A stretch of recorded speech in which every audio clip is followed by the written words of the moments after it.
de la humanidad. El libro más antiguo en registros científicos, genéticos, arqueológicos, antropológicos, físicos, químicos, literarios, poéticos, arqueológicos y de cualquier disciplina que tú puedas tratar de encontrar. Es el primer libro en haber sido impreso en la imprenta de Gutenberg. Es el primer libro que tengo en mis manos en haber sido traducido y es el libro de los libros por excelencia. En todos los debates que hemos tenido, tanto en la televisión como en el radio, con agnósticos, escépticos, ateos, comunistas, etcétera, etcétera, siempre hemos terminado retándolos, desafiándoles, preguntándoles: ¿conocen ustedes o hay alguien en el mundo que se atreva a decir que hay un libro mejor que la Biblia? Ni presidentes, ni científicos, ni los mismos ateos se han atrevido a poder decir: aquí está otro libro que puede competir con la Biblia, en los registros que acabo de mencionar que contiene la Biblia. Si ponemos todos los libros sagrados, el Ramayana, los Vedas, el Tripitaka de Buda, el libro del Mormón y todos los que tú conozcas comparados con la Biblia, no tienen ni siquiera la mínima comparación. Y si trajéramos a todos los líderes religiosos, Mahoma, Mahatma Gandhi, el Ramayani, el Maharishi, Buda, los que tú menciones y los ponemos junto a la persona de Jesucristo, ninguno tiene comparación con la Biblia ni con el Hijo de Dios.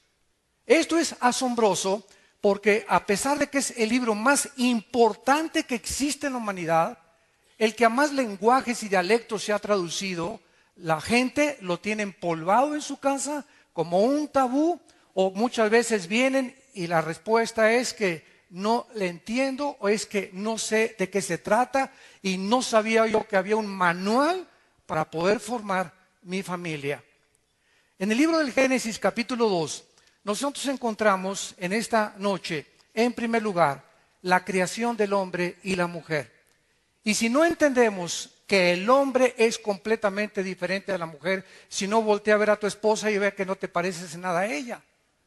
Y las mujeres volteen a ver a los maridos y dense cuenta que en nada nos parecemos, ni física, ni intelectual, ni emocional, ni espiritualmente. Entonces, somos completamente diferentes el hombre y la mujer. Y cuando no entendemos los hombres, el liderazgo que Dios, al haber establecido la familia, puso para que nosotros fuésemos el sacerdote, el proveedor, el protector de nuestra esposa y de nuestra familia, esta es la razón por la cual los matrimonios y las familias se encuentran en la condición en que se encuentran. Entonces, qué importante es que sepamos nosotros que debemos de comenzar a conocer a las mujeres, cómo operan, cómo funcionan. Yo no me puedo subir a un coche si es de velocidades o si es de manual, y si no me explican cómo funciona y dónde está el aceite y dónde está la reversa, ¿verdad? Los carros exóticos con los carros europeos o con los carros japoneses, pues no, me voy a quedar completamente sin ir a ningún lado. Y cuando no entendemos cómo funciona una mujer, esta es la razón por la cual los hombres están tratando a las mujeres como las están tratando, como esclavas, como sirvientas, como algo que se pisotea, como el famoso dicho, tómame y déjame y úsame. Entonces, tenemos que entender cómo funciona una mujer, cuáles son las debilidades de las mujeres, y las mujeres tienen que entender también cómo funcionamos nosotros, qué nos gusta a nosotros, qué necesita el hombre para poder continuar en la jungla que es la vida y poder desarrollar una familia con la bendición de Dios.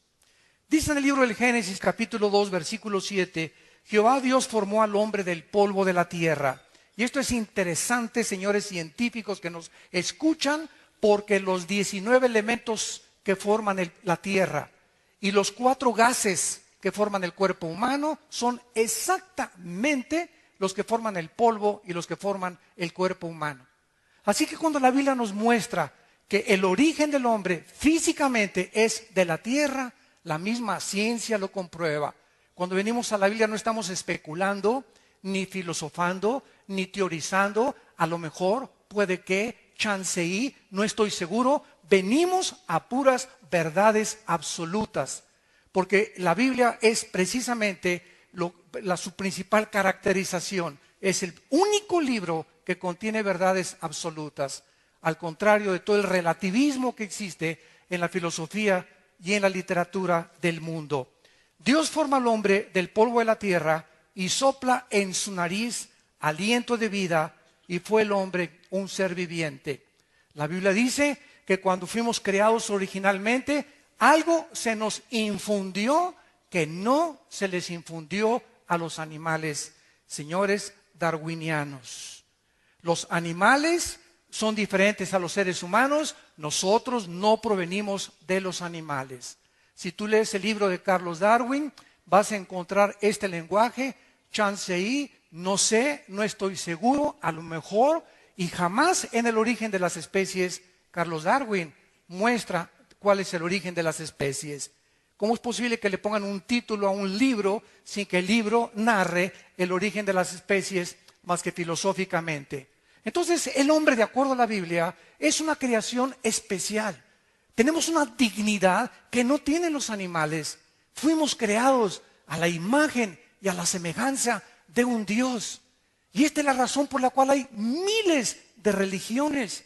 Porque no ha habido una sola época en la historia, en las tribus, en las naciones, en los imperios, en las sociedades, en los patriarcados. Nunca ha habido una historia en la que el hombre no haya adorado algo o a alguien. Como decía Sigmund Freud, el filósofo vienés, el hombre es incorregiblemente religioso. ¿De dónde viene esta necesidad de comunicarnos con algo que trasciende nuestra humanidad? ¿De dónde nace ese anhelo de poder consultar con los brujos y con los espiritistas y concentrarnos, y que si hay marcianos y que extraterrestres, y algo nos hace movernos hacia el espacio, hacia otra dimensión? La Biblia nos muestra claramente que Dios puso la eternidad en nosotros, y lo sabemos en lo más profundo de nuestra conciencia. Los egipcios, los babilonios, los sumerios, los romanos, los griegos, los medos persas, todas las civilizaciones en la historia han enterrado a sus muertos, que con la comida, que con la espada. Los egipcios les ponían la comida y la espada. Algo les decía que en la otra vida iban a seguir viviendo. Esto es lo que la Biblia nos revela, que fuimos creados a la imagen y semejanza de Dios. Y esta es la razón por la cual vivimos una época de muchísima confusión política, económica, religiosa, espiritual, y por si fuera poco, de géneros. Ya se están mezclando la masculinidad con la feminidad. Ahora los hombres son más femeninos y las mujeres son más masculinas. Se está perdiendo completamente este diseño sin que nos demos cuenta, porque todo pasa a través de los años de una forma imperceptible. He usado muchas veces el ejemplo de una rana. Tú agarras una rana y la metes en una olla con agua fría y le prendes la estufa. La rana comienza a adaptar la temperatura de su sangre con el agua hirviendo, y en lugar de que salte cuando está hirviendo el agua, ahí se queda. Hoy en la noche haces experimento con la olla con la cosa de los frijoles. De la misma forma estamos nosotros adaptándonos, así nos estamos adaptando a la nueva moral. A la nueva moral. Ahora ya es una cosa normal que tengan relaciones sexuales nuestros hijos antes de casarse. Ahora es normal que el hombre tenga a su amante. Ahora es normal ya un hombre con un hombre, una mujer con una mujer. Esto ya es el colmo de la depravación humana. Y no nos damos cuenta y lo festejamos, y se está legislando en las leyes sin que nos demos cuenta en qué consiste realmente el fundamento de la sociedad. Y estamos luchando por mejor economía y mejores armas y mejores políticas, cuando lo que nos está destruyendo es algo interno, damas y caballeros. La inmoralidad es la que impide que podamos progresar y avanzar, porque sin la bendición de Dios ninguna nación puede adelantarse ni poder progresar tampoco. La familia en el matrimonio y en la iglesia es la enseñanza práctica de que el hombre y la mujer no son iguales en sus funciones. Esta enseñanza de que el hombre y la mujer ahora, en la época moderna, son iguales, Viene de un versículo en el libro de los Gálatas, capítulo 3, versículo 28, que dice así. El apóstol Pablo, al hablar a los Gálatas, les dice: griego, no hay esclavo, ni libre, no hay varón, ni mujer, porque todos vosotros sois uno en Cristo Jesús. Entonces, se usa este versículo para poder concluir de que el hombre y la mujer son iguales. Y que las mujeres pueden ser policías, luchadoras, boxeadoras, aviadoras, y pueden hacer todas las cosas porque no hay diferencia entre el hombre y la mujer. Y esta es la razón por la cual se encuentra como se encuentra la sociedad. Y aquí está hablando que somos iguales en el cuerpo de Cristo, pero no en las funciones. Y esto es muy importante para poder poner los fundamentos en esta serie del matrimonio y la Biblia. Vamos a ver que muchos líderes, ¿verdad?, están hablando de que el varón y la mujer, al ser nosotros diferentes, tenemos nosotros que entender cuáles son las funciones con las que Dios nos ha creado. No hay nada más maravilloso, más satisfactorio y que glorifique más a Dios que ver al varón y a la mujer trabajando y aceptando juntos el plan de Dios para sus vidas. Varones, Dios tiene una posición para nosotros que no puede ser cambiada por nada. Y cuando nosotros aceptamos el plan que tiene Dios para nosotros como varones, Dios nos bendice como ustedes no se pueden imaginar. Cuando las mujeres aceptan la razón por la cual fueron creadas y las funciones para los cuales fue diseñada su cuerpo, su mente, su espíritu, sus emociones, sus sentimientos, la mujer entonces comienza a realizarse y ya no trata de imitar a Lady Gaga, ni a Madonna, ni a las artistas de las telenovelas, sino que la mujer recobra su identidad y comienza el hombre y la mujer a recobrar su identidad, a entender que el plan de Dios es maravilloso. La importancia de la masculinidad y de la feminidad se ha ido erosionando, insisto, y devaluando inclusive en las iglesias cristianas. Por lo que tenemos la obligación de promover matrimonios heterosexuales, monógamos y saludables. Y esto solamente es posible cuando entendemos la diferencia de nuestras responsabilidades. Nunca será vencido actuar en contra de la Biblia. Cuando nosotros queremos formar la Biblia a nuestro criterio y no nosotros someternos a lo que dice Dios, no vamos a encontrar jamás la razón y el propósito por el cual vivimos. Dice en el libro de Deuteronomio 4, 39 y 40, aprende pues hoy y reflexiona en tu corazón que Jehová es Dios arriba en el cielo y abajo en la tierra y no hay otro. Y guarda sus estatutos y sus mandamientos, los cuales yo te mando hoy, para que te vaya bien. No puede irnos bien en la vida sin la obediencia a las palabras y a las leyes de Dios. Es imposible que nos vaya bien en la vida y a lo mejor puedes hasta prosperar y ser presidente o gobernador o hacer muchos negocios, pero como la mayor parte de los empresarios que hemos tenido la oportunidad de convivir con ellos, políticos, estuve en la Cámara de Diputados, me invitaron para dar una conferencia también a más de 56 diputados, siempre hemos encontrado algo, ríen por afuera y lloran por dentro, hogares destruidos, matrimonios divorciados, pero alcanzaron el éxito ante el mundo, pero no como familia, no como matrimonio, no como hombres. Y esta es la razón por la cual hay tantos suicidios, billonarios que se quitan la vida porque se cae la bolsa de valores y toda su esperanza estaba en el dinero, hombres, ¿verdad?, que no tuvieron el valor de poder serles fiel a una sola mujer y creyeron que eran machos, macho camacho, para tener 3 o 4 amantes. Y todo este deterioro que vemos a nuestro alrededor solamente tiene el mismo origen: ignorar la palabra de Dios.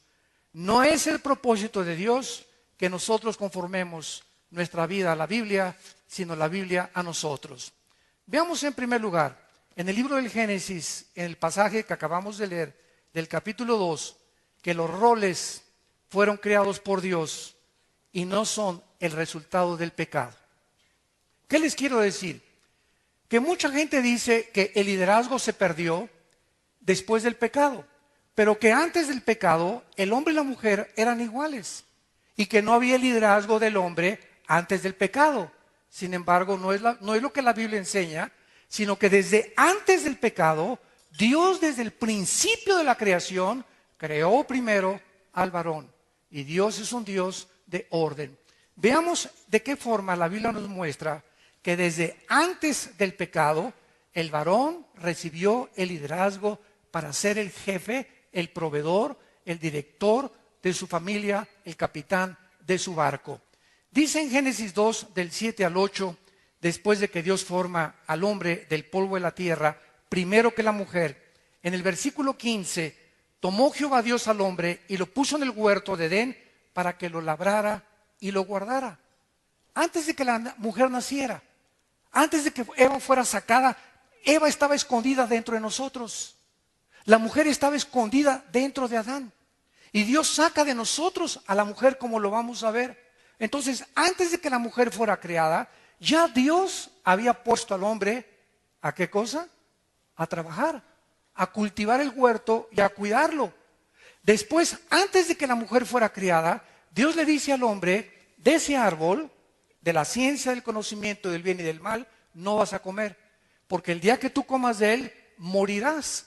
Dios no le dijo eso a la mujer, se lo dijo al varón. Después, antes de que la mujer naciera, Dios trajo a los animales. Y entonces Adán le da el nombre a cada uno. Ese es chango, ese es venado, ese es rinoceronte, ese es jirafa. No la mujer, el hombre. Y después de que Adán le da el trabajo a Dios de cultivar, de darle el mandamiento y de darle nombre a todos los animales, Dios hace a la mujer por causa del varón y no a la mujer por causa del varón. La mujer por causa del varón, perdón, y no el varón por causa de la mujer. Dice la Biblia en el versículo 19, Jehová Dios forma de la tierra a todas las bestias y a todas las aves y las trae a Adán para que viera Adán cómo habían de ser llamadas. Y todo lo que Adán llamó a los animales vivientes, ese es su nombre. Entonces Jehová Dios hizo caer sueño profundo sobre Adán, y mientras éste dormía, tomó una de sus costillas y cerró la carne en su lugar.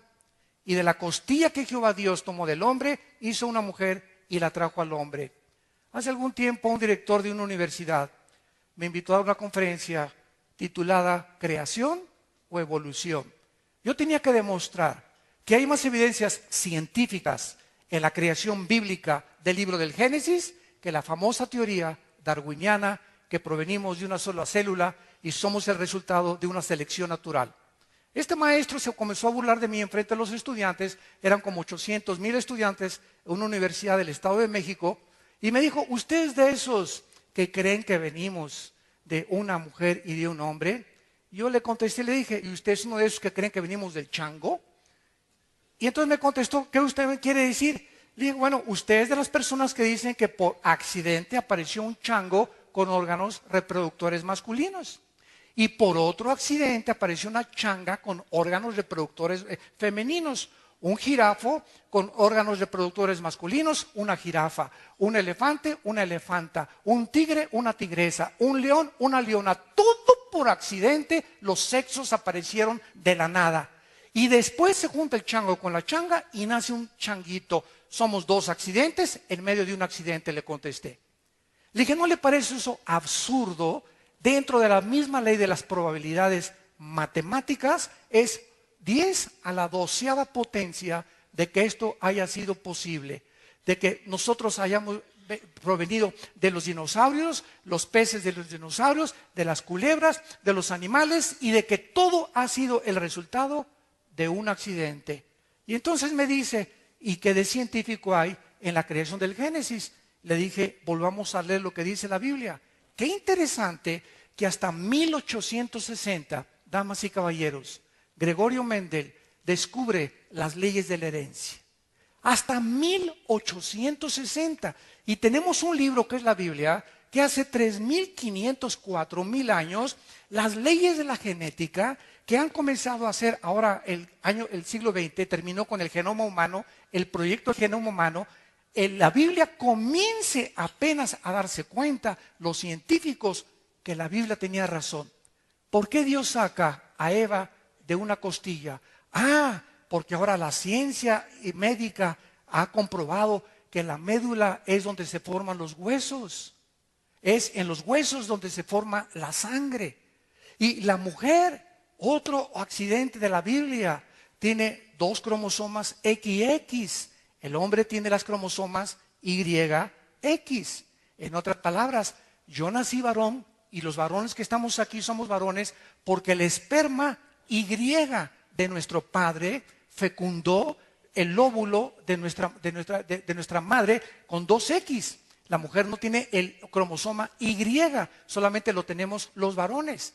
Y de esa forma, Dios hace que del material genético que el hombre tenía, saca a la mujer y no al contrario. Yo he preguntado a casi en todas las escuelas a los estudiantes, en los mismos seminarios teológicos, ¿quién creen ustedes que fue creado primero, el hombre y la mujer? Todos contestan, el 95% la mujer, porque todos los que estamos aquí somos hijos de una mujer. Sin embargo, la Biblia nos dice que fue al contrario, es la mujer la que fue sacada al hombre. Esto no lo pudimos haber inventado, ni Moisés tampoco.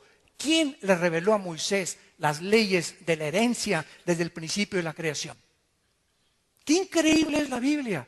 Y así podemos seguir con todas las evidencias científicas que la Biblia nos muestra de qué forma tan impresionante las verdades que se encuentran son las verdades que apenas la ciencia está comenzando a descubrir. Vemos entonces la responsabilidad masculina. Fue al varón a quien se le hace la advertencia: no comas del árbol del conocimiento del bien y del mal. ¿Por qué le prohíbe Dios al varón comer de ese árbol? Muy sencillo. Dios no quería que el hombre conociera el bien y el mal sin él. Y en el momento en que nosotros creemos que podemos distinguir y discernir qué es bueno y qué es malo, esta es la razón por la cual la sociedad se encuentra como se encuentra. No hay nada de malo que un hombre se case con un hombre. Dios mío, María, José y el burrito que los acompañan. No hay nada de mujer que 2 mujeres vivan solas y que adopten niños. Esta es la forma en la que la sociedad ha llegado. Ya no hay discernimiento entre el bien y entre el mal. Ya todo es relativo. Ya todo se vale, todo es permisivo. Imagínense los nazis en la Segunda Guerra Mundial, cuando fueron enjuiciados en el juicio de Nuremberg, 1947-48, en la ciudad de Berlín, Alemania, que se levantó uno de los nazis y le dijo a los jueces: es que para nosotros los judíos eran ratones.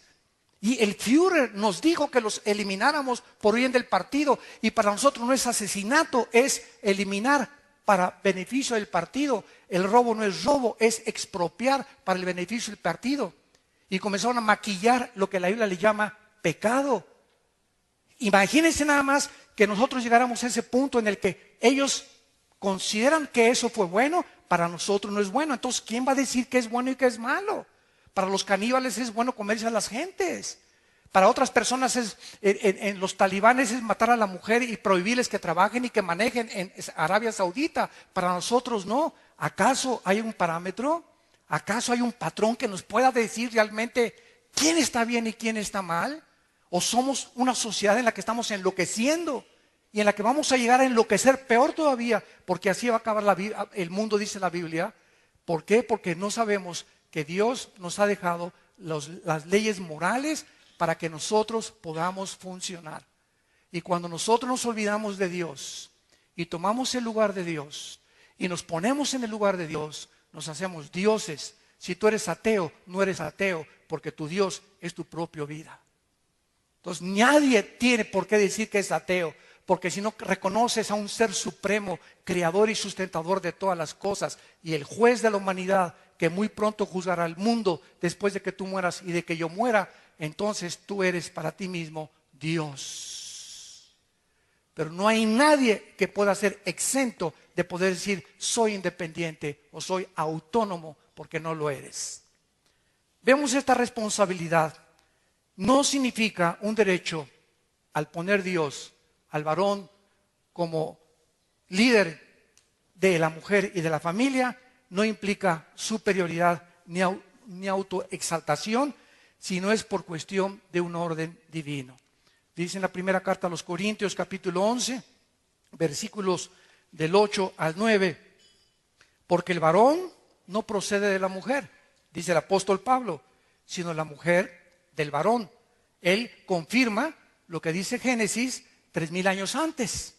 Y tampoco el varón fue creado por causa de la mujer, sino la mujer fue creada por causa del varón.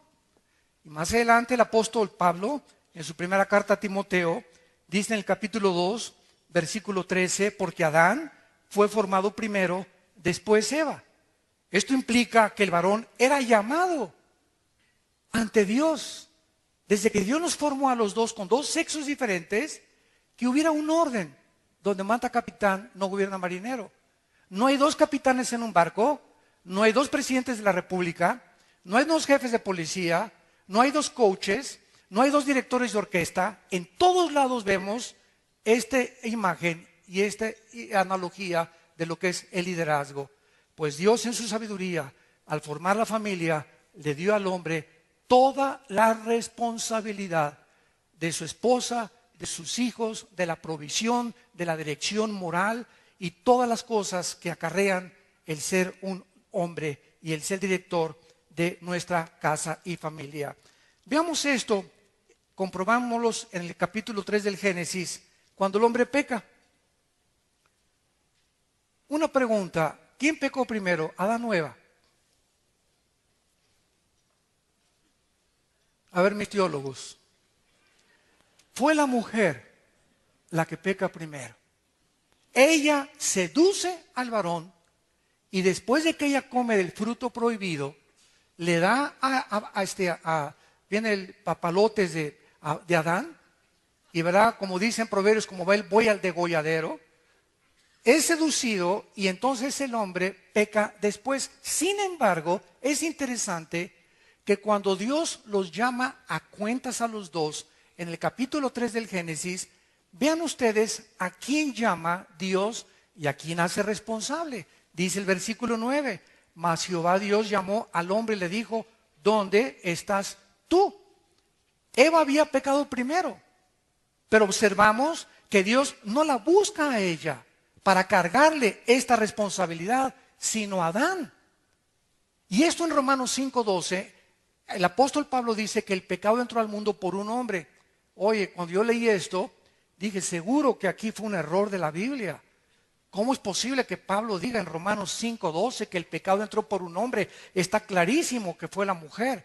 No está diciendo quién pecó primero, está diciendo que entró al mundo. En otras palabras, esto es interesantísimo, es el varón el que propaga el pecado sexualmente. Porque es a través del sexo que nosotros propagamos el pecado, porque nosotros los varones traemos la semilla. La mujer es la receptora, es como una estación que manda una señal y se recibe, la receptora recibe la señal. La mujer recibe la semilla y en su vientre ella se desarrolla lo que es el cigote, el feto y después el producto. Pero es el varón el que trae la semilla y a través de la semilla se transmite el pecado, porque el pecado viene en la sangre y en la sangre está el alma, de acuerdo a Levítico 17:11. Qué interesante todas estas cosas a luz de la ciencia actual, de la genética, de la física, de la química, que todo esto tiene sentido. Porque Cristo no pudo nacer de José y de María. ¿Por qué el Espíritu Santo tuvo que cubrir a María, la Virgen María, para que naciera el Hijo de Dios? ¿Por qué a José se le dijo, tú no te metas, tú no vas a embarazar a tu esposa, voy a ser yo, dijo el Espíritu Santo, porque el santo ser que va a nacer tiene que nacer sin pecado? Espérame tantito. Entonces, si José se hubiera tenido relaciones con María, el Hijo de Dios hubiera nacido con pecado. ¿Por qué? Porque el hombre es el que transmite el pecado a través del cromosoma Y de la sangre. Y esta es la razón por la cual se prohibió que José no tuviera relaciones. La mujer no le pasa la sangre al feto hasta el tercer mes. Lo produce la médula de sus huesos. Y la sangre de Cristo fue producida por el Espíritu de Dios. Pero al mismo tiempo, él tenía que traer el genoma humano para identificarse con los seres humanos y nacer de una mujer, de acuerdo a la promesa, Abraham, Isaac y Jacob. Y todo esto lo podemos ver a la luz de todo lo que está pasando y acabamos con la conclusión, la Biblia tenía razón. Estos roles fueron corrompidos con el pecado, porque el hombre rehuye de su responsabilidad y la mujer comenzaría a tratar, escúchenme mujeres y hombres, cuando el pecado entra y Dios llama a Adán y lo hace culpable, a él irresponsable de lo que pasa. Vean en Génesis 3 lo que pasa desde Adán hasta nuestros días. Dice el versículo 16, a la mujer le dijo, multiplicaré en gran manera los dolores. Es la primera vez que aparece la palabra dolor en la Biblia. Tus dolores, en tus preñeces con dolor darás a luz tus hijos. Escucha esto, y tu deseo será para con tu marido, pero él se enseñoreará de ti. Desde Adán hasta nuestros días. Escuchen esto, mujeres. Todas ustedes, hasta Santa Rita de Casa y la Juana de Arco, la que tú me digas, todas las mujeres traen dentro de su naturaleza femenina la intención y el potencial de querer gobernar al hombre, de querer imponerse ellas al liderazgo del hombre. Es la naturaleza femenina, por naturaleza humana del pecado. Tratar de usurpar la posición que Dios le dio al varón. De ahí vienen los famosos matriarcados. ¿Qué es un matriarcado? Una familia donde el varón es el pinole nada más. Donde él ni pío dice, las decisiones, las órdenes, todo proviene de la mujer. Y es interesante que, de acuerdo al doctor James Dobson, un cristiano psicólogo en Los Ángeles, dice que el 75% de los homosexuales provienen de familias con matriarcados, donde los varones han crecido bajo las faldas de la mamá y han perdido la imagen y el patrón de un varón. El 75% de los homosexuales provienen de hogares donde hay matriarcado, porque se está violando las leyes de Dios. No es la voluntad de Dios que en un hogar la mujer sea la capitana, ni tampoco sea la jefa de jefas, ni la capo de capas, sino que sea el varón, porque ese es el orden divino. Y lo vamos a ver con más calma mañana en todo el desarrollo de esta conferencia para ver de qué forma se tiene el varón que desarrollar. Ahora bien, cuando nosotros entramos al punto de liderazgo, tenemos que comprender uno de los problemas del lenguaje. Es de que muchas palabras conllevan diversas connotaciones. Y cuando se usa la palabra líder o jefe, las mujeres luego, ¿verdad? Inmediatamente, no. A mí yo no tengo por qué someterme. Yo no tengo por qué reconocer que mi esposo es líder. Sin embargo, ve el ejemplo. Un director de orquesta es el líder de los músicos. Imagínate al saxofonista. A ver, está mal, usted bájese de ahí. Un entrenador de un equipo tiene que ser el líder del equipo y se tiene que someter al coach, al entrenador. Un gobernante es el presidente, el gobernante se le tiene que rendir sumisión al gobierno.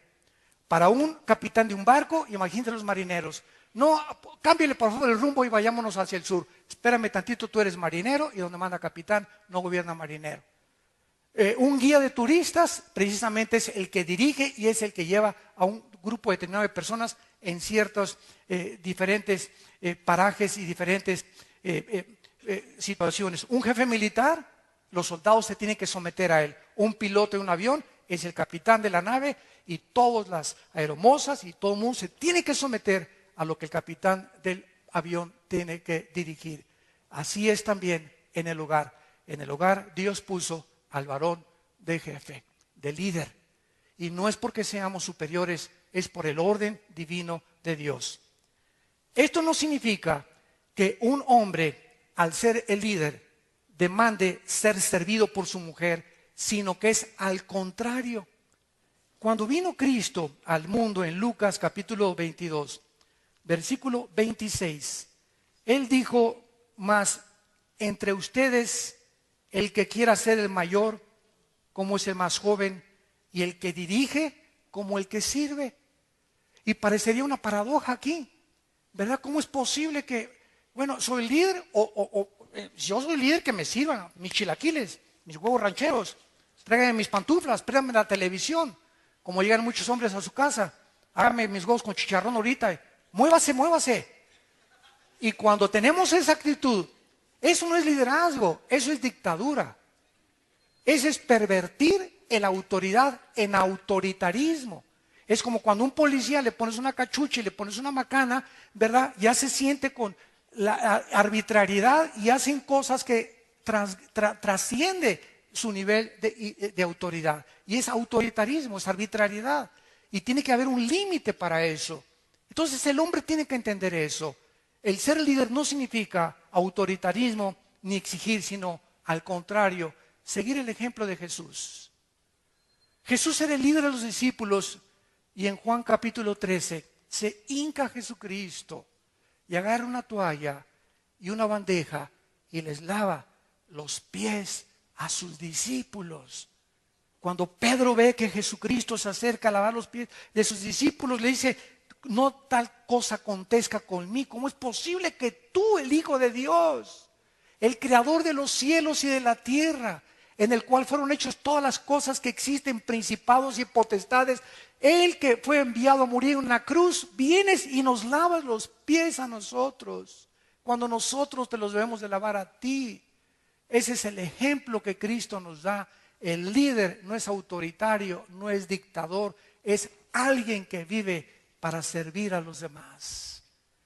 Un presidente que abusa de su autoridad es un dictador, es una persona autoritaria. Y un presidente, un gobernante, un juez, cualquier persona de autoridad es para servir a los ciudadanos, porque nosotros los mantenemos. Ellos nos deben servir a nosotros y ellos creen que nosotros a ellos, y se aprovechan de esa autoridad porque no entienden el principio divino, bíblico de la autoridad.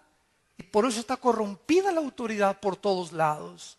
Por eso a las mujeres se les trata como sirvientas, como esclavas en el Medio Oriente, por los talibanes, y les cortan los pelos y las rapan y les con navaja las navajean por todos lados y no las respetan y las usan simplemente como algo desechable.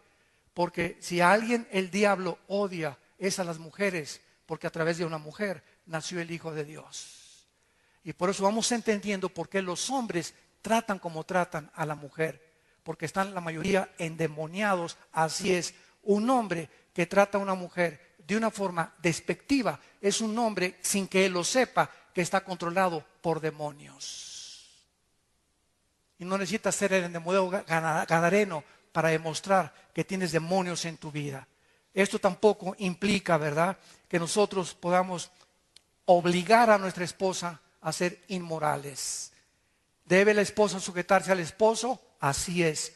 Pero si se brinca el límite de la cabeza de nosotros, que es Cristo, porque Cristo es nuestra cabeza y la mujer es nosotros la cabeza de la mujer, y nosotros podemos ejercer la autoridad cuando estamos sometidos a la autoridad. No hay autoridad sin autoridad. ¿Quieres que tu esposa se someta a ti? Sométete tú a Cristo primero y ponle el ejemplo. Ámala y trátala como una reina, y Dios va a cambiar su corazón para que ella entienda que debe someterse a ti. Pero hay muchas mujeres rebeldes, amargadas, resentidas, frígidas sexualmente por la forma en la que son tratadas, porque son tratadas como trapos, y la mujer lo sabe cuando simplemente la usas para tener relaciones sexuales y no la amas, no la abrazas, no eres considerado, no le das flores, no entiendes que es como una flor que se tiene que cultivar y se está marchitando tu esposa porque solamente tú estás centrado en tu propio ego y has usado la autoridad con autoritarismo. Así pues, al amar nosotros a nuestra mujer, nos amamos a nosotros mismos, y cualquier clase de liderazgo que produzca en una mujer inmadurez, resentimiento, amargura o inseguridad a través de un excesivo control o un dominio opresivo, dictatorial del varón, es síntoma que ha fracasado tu matrimonio. Es síntoma que algo no está funcionando en tu matrimonio. Estás echando aceite por todos lados.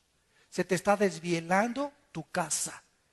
Y estas reuniones que tenemos es con el propósito de orientarte y mostrarte que hay esperanza. Así es, ninguno de ustedes vino aquí por coincidencia. Unos invitados por unas personas, otros vamos a oír a ese palabrero, muchas veces eso dicen, o vamos a oír a ver qué nos cuentan. Y todos ustedes tuvieron una cita porque Dios te ama, porque dio su vida por ti, porque quiere bendecir tu matrimonio. Y si estás a punto de divorciarte o tu matrimonio ya tiene días o años que viven juntos, pero divorciados emocionalmente, aunque están juntos viviendo físicamente, hay esperanza en estas conferencias y en estas pláticas para tu vida. Si tú le crees lo que dice la palabra de Dios y aceptas a Cristo como tu Señor y Salvador, y todas las cosas podrán ser cambiadas sin que tú te des cuenta. Ahora alguien podría preguntarse en este momento, ¿por qué entonces en Efesios 5:21 dice que debemos someternos unos a otros? Claro que sí, porque siempre habrá alguien a quien someternos. Los hijos a los padres, los soldados a sus superiores, los jugadores a su entrenador, los discípulos a sus maestros, las ovejas a su pastor, y no al contrario. ¿Por qué? Porque es el orden que Dios establece para autoridad. Si no hay autoridad, hay anarquía. Cuando un gobierno civil no usa, escuchen, si hay aquí abogados o hay aquí diputados o senadores que nos escuchan ahorita por internet en vivo, cuando un gobierno de un estado o de un municipio o de una nación no ejerce la autoridad para frenar la maldad, pierde su unción divina como autoridad y como gobernante. Porque cualquier gobierno que permita que se incendien los edificios y que se cause el caos y que se bloqueen las carreteras y no haga nada por evitarlo, está permitiendo la anarquía en ese país. Desgraciadamente, por causa del pecado, se tiene que usar la fuerza muchas veces, los soldados, los granaderos, los marines, etcétera, etcétera, por causa de la rebelión del pueblo. Muchas veces el pueblo tiene la razón, como en muchos países que conocemos, muchas veces no la tiene. Pero es importante la autoridad para poder evitar la anarquía. Ahora veamos, ¿por qué se le prohíbe entonces a la mujer que enseñe en la iglesia? Dice en primera de Timoteo, capítulo 2:12, y estamos contestando todas estas preguntas para poder poner los fundamentos para las conferencias que siguen. Porque no permito a la mujer enseñar, dice en Timoteo 2:2, no le permito a la mujer enseñar ni ejercer dominio sobre el hombre sino estar en silencio. Y aquí, ¿verdad?, puede haber dos extremos. ¿Qué es una herejía? Es una verdad llevada al extremo. Veamos de qué forma se ha pervertido esto. Pablo no está haciendo una prohibición absoluta de todas las enseñanzas que una mujer puede dar. Veamos los ejemplos. En Tito 2, del 3 al 4, se les instruye a las mujeres a instruir a mujeres jóvenes. En 2 Timoteo 1:5 se recuerda a Timoteo que su abuela Loida y su madre Eunice le enseñaron. Aquí las abuelas y las mamás deben enseñarles a sus nietos y a sus hijos y a las mujeres jóvenes. En Proverbios, la mujer virtuosa se le alaba por hablar con sabiduría a sus amigas. Se apoya que las mujeres profeticen en la iglesia, 1 Corintios 11:5, manifestando sumisión a la autoridad, tapándose la cabeza. Que vamos a ver que es un símbolo de que simplemente las prostitutas en Corinto demostraban, ahora se rapaban el pelo las prostitutas en Corinto, entonces al entrar a la iglesia tenían que demostrar que estaban sometidas al liderazgo de un varón, tapándose con un velo la cabeza. Y si no, se dejaban de crecer el pelo. Y esta es la razón por la cual ahora muchas mujeres no entienden que para una mujer uno de los símbolos más grandes de la feminidad es el pelo largo. Y ahora nuestros hijos van en la calle y se echan apuestas cuando va una pareja caminando quién es el hombre y quién es la mujer. Porque ahora es la moda que las mujeres se rapen como se peinan los hombres. Y yo no lo digo yo, arráncale la Biblia, las páginas a 1 Corintios capítulo 11, donde dice la Biblia que es honroso para una mujer y deshonroso que se corte el pelo. Dice la Biblia claramente que se exhorta a los hombres y mujeres que enseñan, Colosenses 3:16, fuera de la congregación. Y Priscila y Aquila exhortaron y enseñaron a Apolo como pareja. Así pues sería arbitrario creer que Pablo está prohibiendo que la mujer no enseñe para nada, sino que está claramente diciendo que es imposible que las mujeres nunca enseñen a los hombres y que los hombres nunca aprendan de las mujeres. Entonces, ¿qué significa la exhortación de Pablo? Que las mujeres no enseñen y se callen. Observamos el contexto de esta prohibición, que no usurpen el liderazgo del varón. ¿Qué es lo que significa esto, verdad? Aquí se encuentra la clave, que no ejerzan dominio sobre el hombre.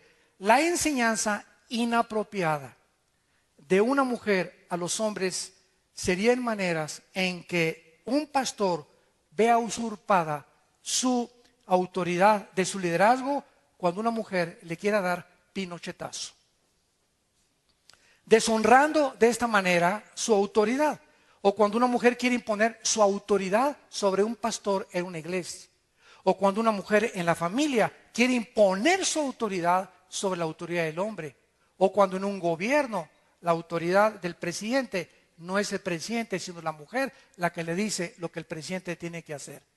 En ese momento se está violando el principio bíblico y esas personas están acarreando el juicio de Dios a sus vidas.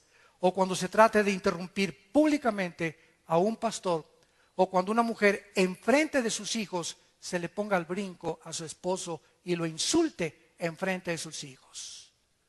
Mañana vamos a ver que lo peor que podemos hacer a nuestros hijos es pelearnos enfrente de ellos. Y qué triste cuando vienen a consejería muchas parejas, vienen con la hija o con el hijo a acusar al esposo enfrente de los hijos. ¿Sabes una cosa? Haga lo que haga tu esposo, dile a tu hija, es tu padre y lo tienes que respetar. Es la forma en con la como Dios te va a bendecir. Pero tenemos que mostrarles a nuestros hijos el principio y la autoridad para que ellos crezcan con seguridad y puedan entender que solo así podemos ser bendecidos por un Dios que dio su vida en una cruz por todos nosotros. ¿Cuántos de ustedes en esta noche han podido entender que todos los gobiernos y naciones que están legislando los matrimonios gay, hombres con hombres, mujeres con mujeres, están cometiendo el suicidio moral más grande de la historia al destruir la institución más santa y más sagrada de toda la sociedad, que es la familia? Tenemos que rescatar la familia. Tenemos que salvar los matrimonios, damas y caballeros. Tienes que reaccionar y darte cuenta que tú vas a morir y yo voy a morir. Y la Biblia dice que después de la muerte no hay transmigración de las almas, no hay reencarnación, no hay limbo, ni hay purgatorio. La Biblia es clara, después de la muerte es el juicio de tu vida y de mi vida. Y ahí daremos cuenta de lo que dejaste de hacer, de lo que oíste y no hiciste, y de las funciones que elegiste a Dios. Yo no me someto a ti, quiero imponer mis propias reglas de moral y conducta en mi familia. Qué cosa tan triste cuando nosotros nos independizamos y creemos que estamos haciendo esto. ¿Por qué lo está haciendo la gente? Porque ignoran las leyes morales que Dios estableció en su santa palabra. He aquí, dice la Biblia en Deuteronomio 11, les pongo la bendición y les pongo la maldición. Si ustedes escuchan mis palabras, dice Dios, voy a bendecir tu vida, tu familia, tus hijos, tus nietos, porque nuestra generación será bendita hasta la tercera y cuarta generación. Pero si ustedes me rechazan, dice Dios, quiero que entiendas, tú eres un ser humano libre. Y yo no creé un robot. Pudo Dios haber creado robots. Y pudimos haber hecho, ¿verdad?, amarle a Dios, que nos diera cuerda, te amo, te amo, te amo. Pero Él nos creó con una libertad. Y ahí está la condición principal del ser humano y la responsabilidad, que somos libres de cada decisión que tomamos, que tiene consecuencias para bien o para mal. Cada decisión que tú tomas tiene consecuencias, para bien o para mal. ¿Qué vas a escoger en esta noche? ¿Quieres salir por esa puerta como entraste? Odiando a tu esposa, creyendo que es una sirvienta, creyendo que puedes tener amantes y que la puedes ensuciar, sabiendo que Dios te ve. ¿Quieres que Dios te prospere en tu trabajo? ¿Quieres que Dios te bendiga? ¿Quieres que Dios te dé paz? ¿Quieres que Dios bendiga a tus hijos? ¿Quieres que Dios bendiga a tu generación? sométete a las leyes de Dios, porque no somos dioses, no somos animales, fuimos creados a su imagen y semejanza. Porque de tal manera amó Dios al mundo que nos dio a su Hijo unigénito, para que cualquiera de ustedes que en Él cree no se pierda, mas tenga la vida eterna. Dios muestra su amor para con nosotros en que siendo pecadores, Cristo, su Hijo, da su vida por nosotros en una cruz. Y Él herido fue por nuestras rebeliones y molido por nuestros pecados. Y el juicio que tú merecías y que yo merecía, dice la Biblia, el Hijo de Dios en la cruz lo llevó en nuestro lugar. Y Dios puso la ira y desató, y no perdonó a su Hijo y nos perdonó a nosotros, para que nosotros entendiésemos cuánto nos ama Dios. Si tú quieres saber cuánto te ama Dios, ve la cruz. Y ahí en la cruz el amor de Dios fue manifestado, la sabiduría de Dios y el poder de Dios. Porque la cruz es locura a los que se pierden, pero poder de Dios a los que se salvan. Y Dios espera que en esta mañana tú entiendas que viene la hora cuando todos los muertos oirán la voz del Hijo de Dios. Y los que la oigan saldrán a resurrección de vida, y los que no la oigan cuando estuvieron vivos saldrán a resurrección de condenación.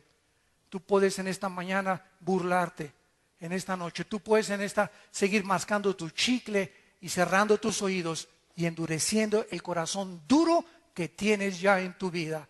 Pero ¿sabes una cosa? Dios dice que tus pecados te alcanzarán.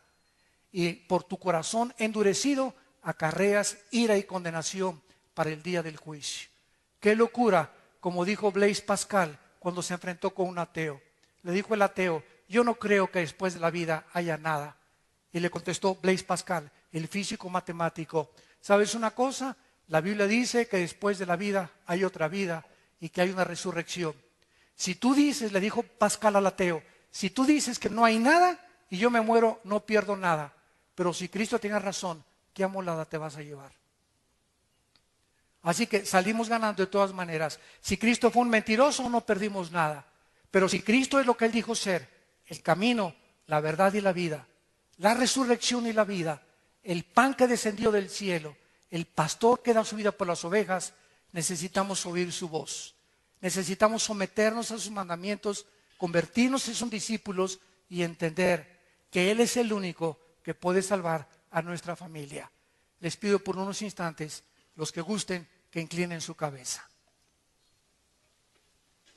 Y así con tu rostro inclinado,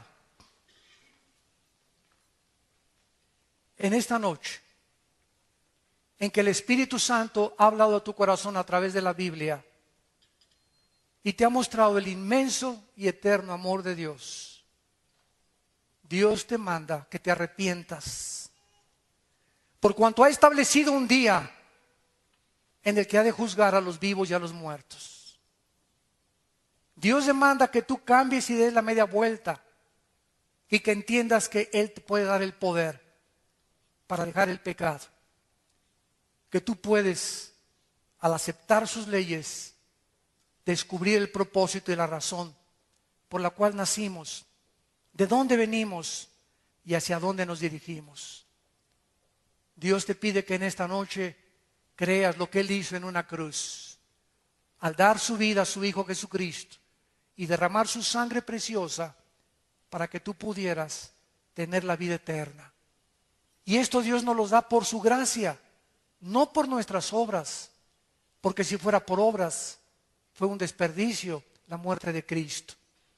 Mas el justo paga por los injustos, el santo muere por los impíos, y Él nos da su santidad, su justicia, para que nosotros seamos hechos la justicia de Dios en Él. ¿Qué tengo que hacer? Me preguntarás, para comenzar a caminar con el Hijo de Dios. Ahí desde tu lugar, dile estas palabras: Señor mío y Dios mío, te pido perdón por mi vida. Te pido perdón por mi ignorancia, por mis pecados,